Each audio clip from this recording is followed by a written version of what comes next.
Praise God from whom all blessings flow. Praise Him, all creatures here below. Praise Him above the heavenly host. Praise Father, Son, and Holy Ghost.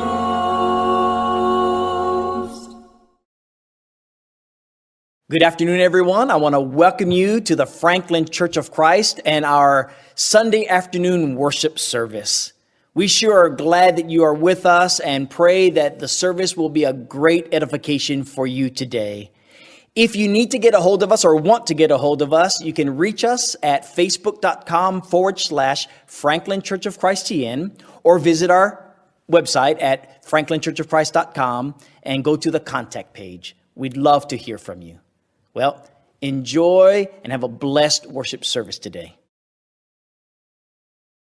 Will you pray with me, please?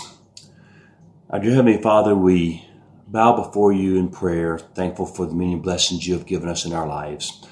Father, we are thankful for this opportunity that we have today to gather together virtually to study your word, to examine the things that you have given to us in our lives, to think about your Son who died on the cross for our sins, to think about ways that we can serve you and honor you. Father, we ask that you be with us through this time, that we may take the word that is presented into our hearts and apply it to our lives, that we may be better examples of you to the world around us. Father, we pray that you will help each of us to walk in the light, to avoid the darkness, to be examples of you to our friends and our family and our neighbors, that we may always look to you for guidance in our lives. In our Son's name we pray.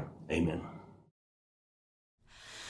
All creatures of our God and King, lift up your voice and with us sing. Alleluia, alleluia.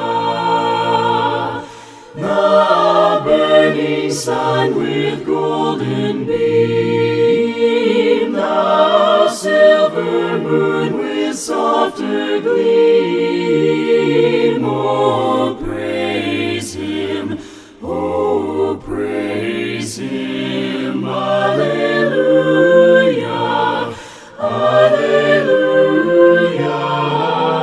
alleluia. Now rushing wind that are so strong, ye clouds that sail in heaven along. Alleluia, alleluia. The rising morning praise rejoice, ye lights of evening find a voice. Oh, praise Him, oh, praise Him. Alleluia, alleluia, alleluia.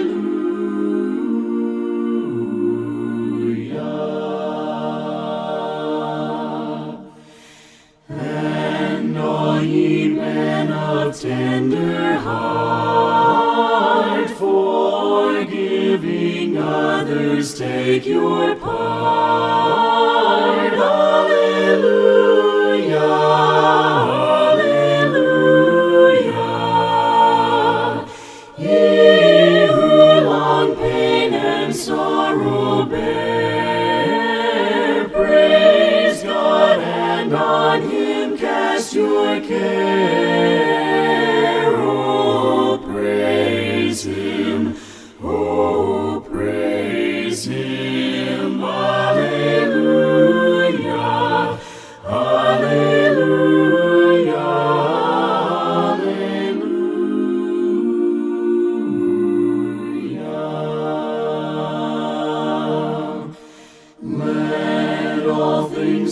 Creator bless and worship Him in humbleness. Alleluia, alleluia. Praise, praise the Father, praise the Son,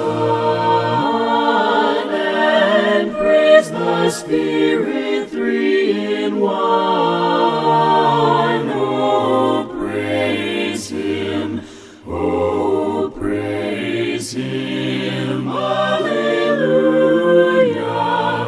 alleluia, alleluia.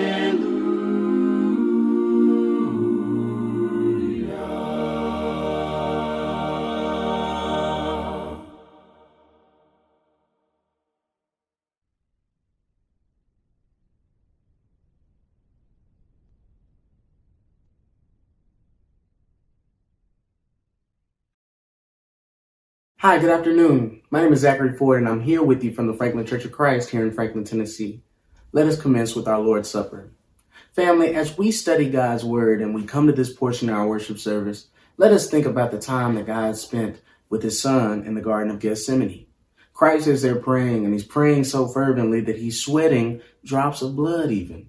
He's very anxious at this time. But what's about to happen next is the great story of our salvation. Christ being pushed through society, humiliated in front of many, false witness being bore against Him, and then hung on that cross to die. Family, that is such a terrible plight for a deity such as our Savior. What you'll find in this cup, I want you to understand, is that the cup that He spoke of, that cup of wrath, family, the wine of wrath is inside of that cup.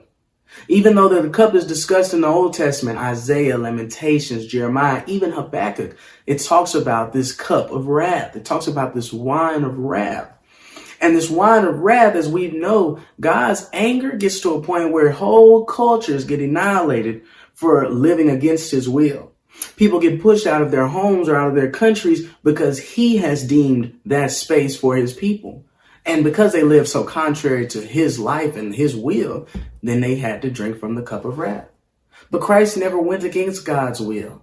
You even read in that Gethsemane account that He wanted God's will to be done above everything.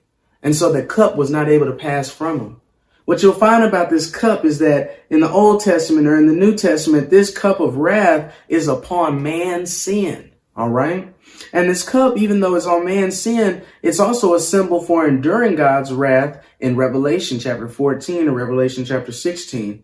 Understand that Jesus endured the wrath of God, which means He drank of the cup of God's wrath, so that our sins could be forgiven, and so that we may drink from the cup of salvation, which came after that. Symbolized when we take this cup of communion, just like what we're about to do now. So family, as I close, I want you to understand that a study in the cup, it'll do you a lot of good. But recognize you cannot save yourself. It says that no one can come unto the Father but by me. Why by Him only? Not only because He's His Son, but because He sacrificed the most for His Father's will. By being in Christ's family, you get to take part. You get to be a co-heir in the rewards and gifts that God gives His Son and His children. Family, do not live your life recognizing or believing this falsehood that you have all the power and control. Give that power and control over to God. Follow His Son and let His will be your will. Let us pray for the bread.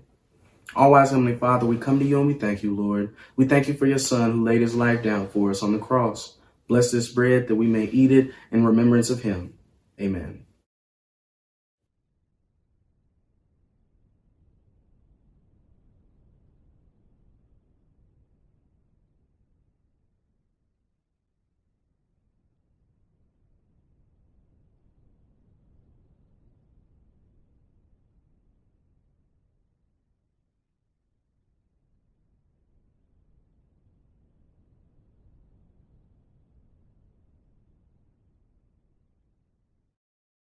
Now let us pray for the cup. All-wise Heavenly Father, we come to You and thank You, Lord, for Your Son and His shed blood. Lord, His blood gives us such unity. And I ask that You put a special blessing on those who are here and they are taking part in communion. recognizing that Christ's blood was shed for their sins and our sins alone. It's in your Son's name that we pray and believe. Amen.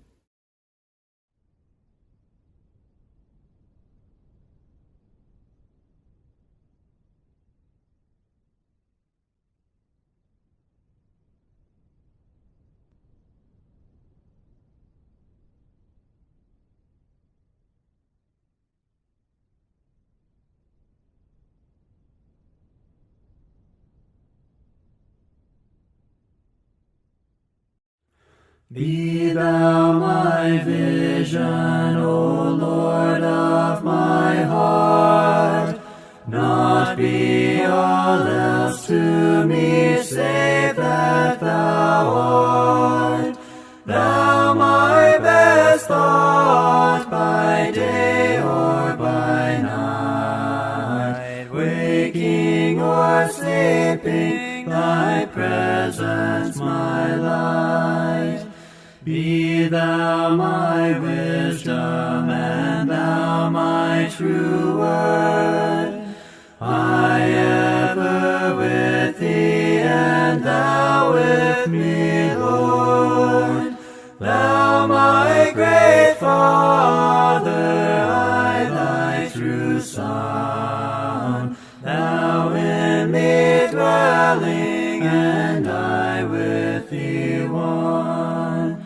Riches I heed not, nor man's empty praise. Thou my inheritance now and always. Thou and thou only first in my heart. I, King of heaven, my treasure thou art. I, King of heaven, my victory won. May I reach heaven's joys, O bright and sun. Heart of my heart, whatever befall, still be my vision, O ruler of all.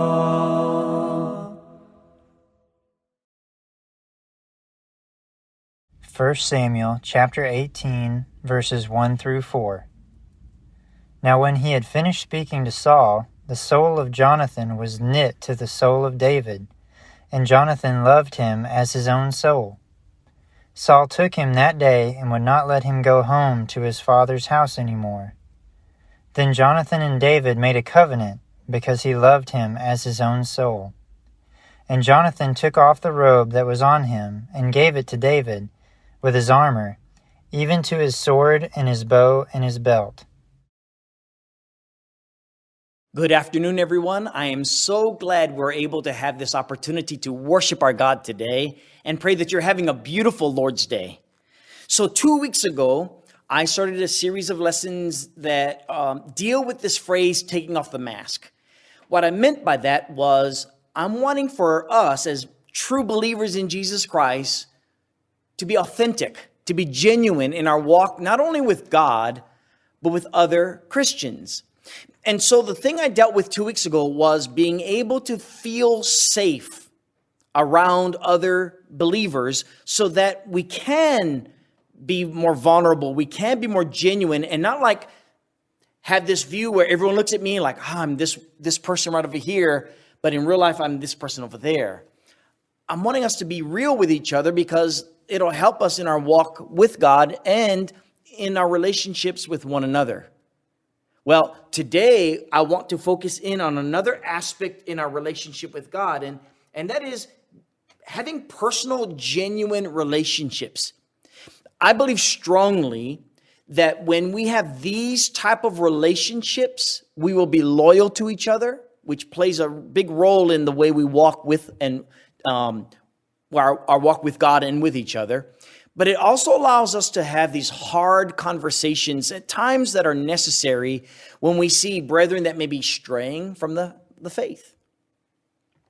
It may be that for whatever reason, Christians in modern times seem to spend less and less time with one another.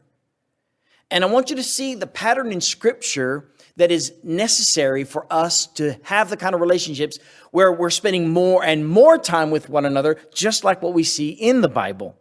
For instance, I want you to turn to Acts chapter 2, and on this passage that we're going to be looking at, beginning in verse 44 through 47, we have the Lord's church, the very beginning of the Lord's church. Notice how they dealt with one another. It says here in verse 44, all who believed were together and had all things in common, and sold their possessions and goods and divided them among all as anyone had need. So the first and foremost thing is that Christians all came together. They made this new community. We call it the Lord's church. And they shared everything. Imagine how instantly intimate Christians began to be with one another. And some of you might be thinking, well, they're Jews and many of them from Jerusalem, they would know each other. And that's true. But think about this. Many of these Jews came from various far places. And many of them don't have all the money because they left their homes to come to Jerusalem for this Passover and Pentecost season. But these Christians are getting to know each other, spend time with each other on a daily basis. And as such, they shared everything. Think about how close they became almost overnight to have this kind of relationship. But it doesn't stop there. Notice in verse 46. So continuing daily with one accord in the temple and breaking bread from house to house, they ate their food with simplicity and gladness, praising God and having favor with all the people. And as a result, the Lord added to the church daily those who are being saved. Think about this. Every day, these brethren were spending time in the temple together. And every day, they would take their lives and go from house to house and share their lives over meals. That's quality relationships being built. And as a result of that, you see this beautiful aspect where Christians can depend upon one another, be loyal to each other, have hard conversations with one another, talking about things that they struggle with in life, or maybe their successes and so on and so forth. But that doesn't happen overnight. So when we look at biblical examples, think about individuals, whether it's New Testament Christians or even in the Old Testament. For instance, when I think of the kind of relationships that Christians should have, I think of David and Jonathan. You see, after David talks to Saul as to explaining who he is, what his life is like, notice Jonathan's reaction to David. I'm in 1 Samuel chapter 18. Notice, when he had finished speaking to Saul, that is, when David finished speaking to Saul, the soul of Jonathan was knit to the soul of David. And Jonathan loved him as his own soul. Saul took him that day, would not let him go home to his father's house anymore. And then Jonathan and David made a covenant because he loved him as his own soul. And Jonathan took off the robe that was on him, gave it to David with his armor, even to his sword and his bow and his belt.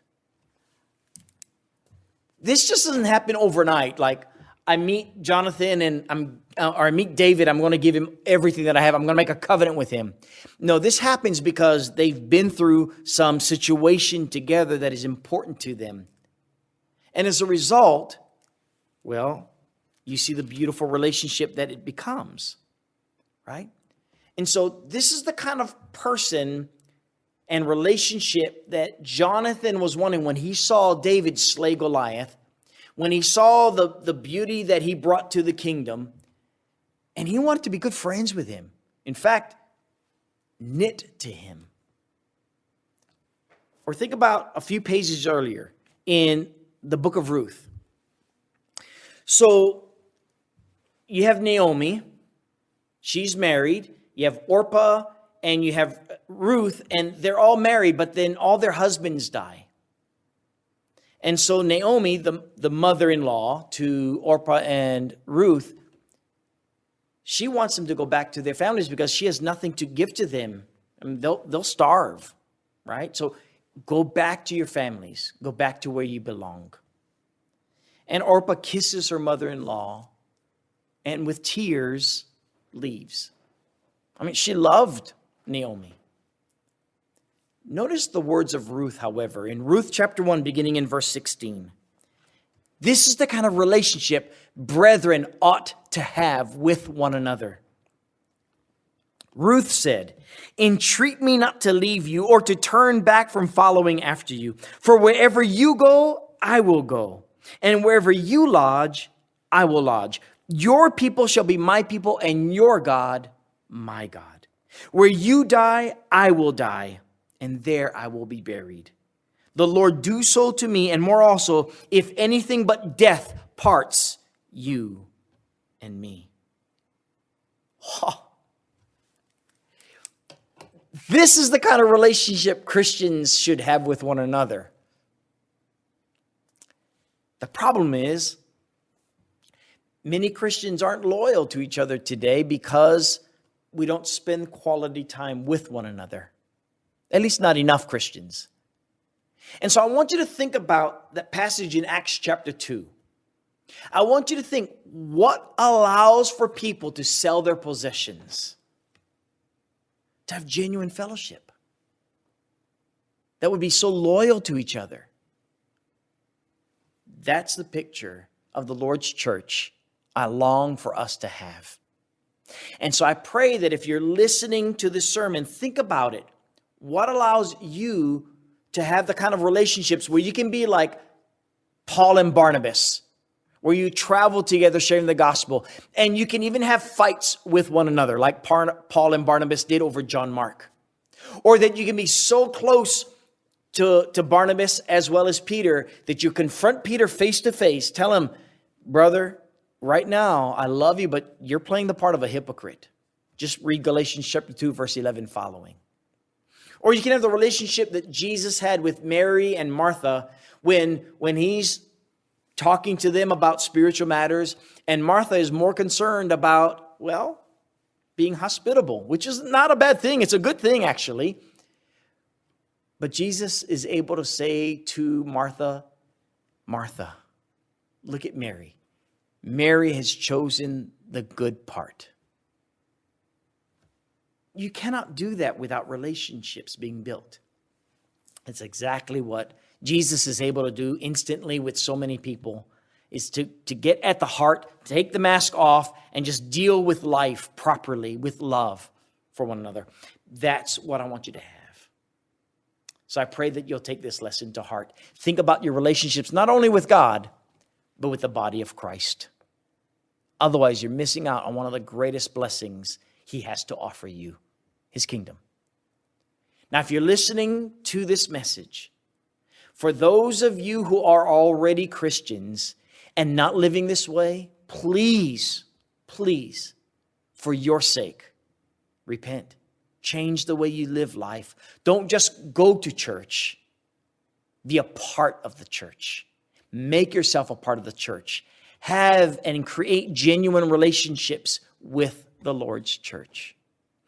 And if you're wanting this to be a part of your life and you're not a Christian, well, think about this. Jesus died for you to be a part of His family, His kingdom. And He wants you to. And if you're willing to join Him by confessing Him as Christ, willing to change the way you live life, that's called repentance, then come follow Him.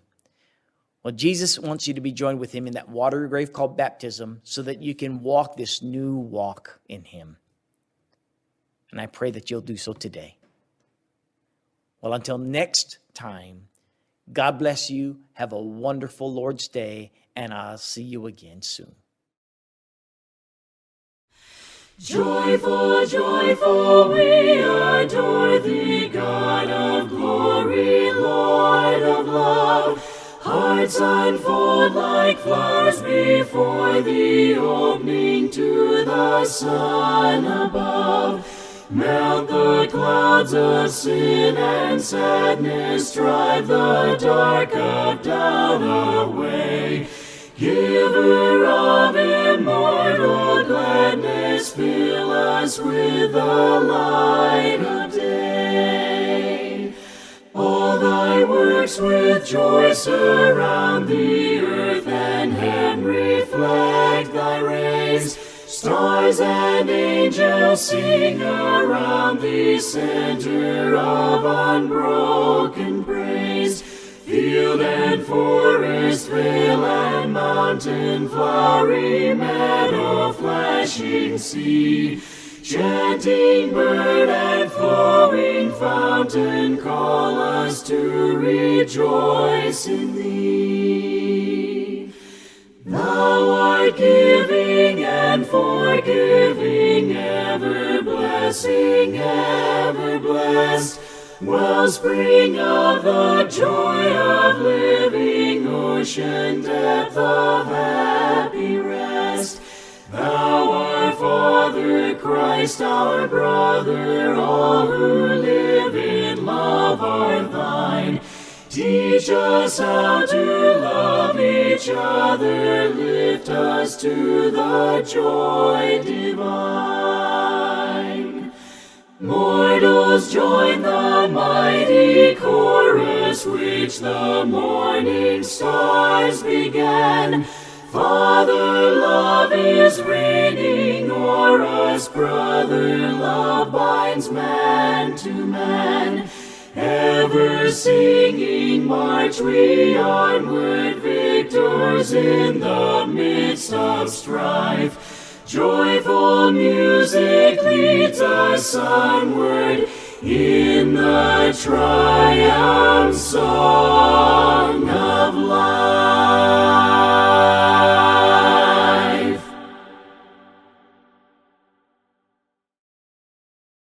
Let's bow together. Our Father in heaven, we thank you for this time that we've had to worship together, and we certainly can understand that many people are not able to come out and assemble, and it's so great to be able to share this time, to learn more about you, to remember your Son, to pray together, to sing these songs. We ask now that you reach out and give a special blessing to everyone who is listening and participating at this time. We ask that you continue to strengthen our faith, to encourage us to help and reach out to other people. Finally, Father, we ask that you bless us all. In your Son's name, Jesus. Amen. Well, from the Franklin Church of Christ, we want to thank you for joining us today and pray that God blesses you with a wonderful week. And Lord willing, we will see you next week. Until then, God bless you.